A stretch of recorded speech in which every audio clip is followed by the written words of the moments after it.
fazer, não mede as consequências. Fez um dar de topless, quando vi me deu um estresse, perdi minha paciência.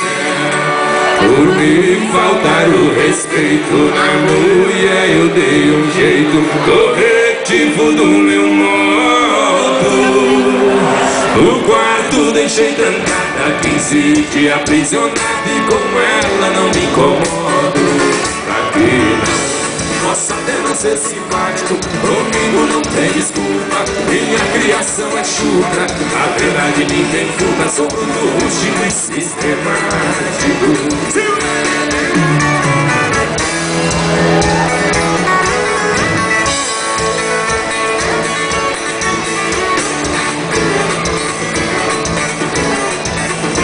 Fim de semana passado, conheci o namorado da minha filha caçula. Achei que não deu pareia, tava de brinco na orelha e o corpo cheio de figura. Não suportei muito tempo neste relacionamento, eu tive que opinar. Sujeitinha era roteiro, não dá certo com violeiro, nós não ia combinar. Aqui não, posso até não ser simpático, comigo não tem desculpa, minha criação é chucra, a verdade ninguém fuga, sou bruto, rústico e sistemático.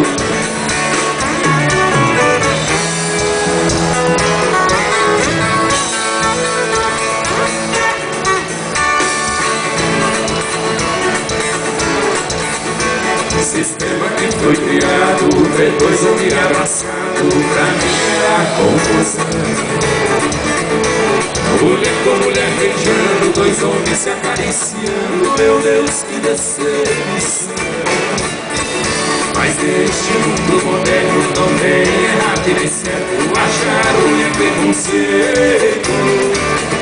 Mas não fuja a minha essência, pra mim isso é indecência e ninguém vai mudar meu jeito. Aqui não, posso até não ser simpático, comigo não tem desculpa, minha criação é chucra, a verdade ninguém furta.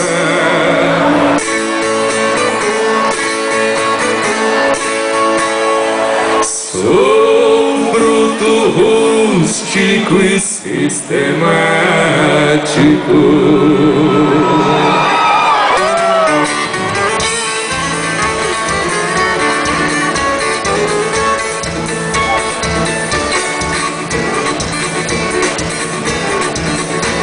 Nosso bom sertanejo, saco de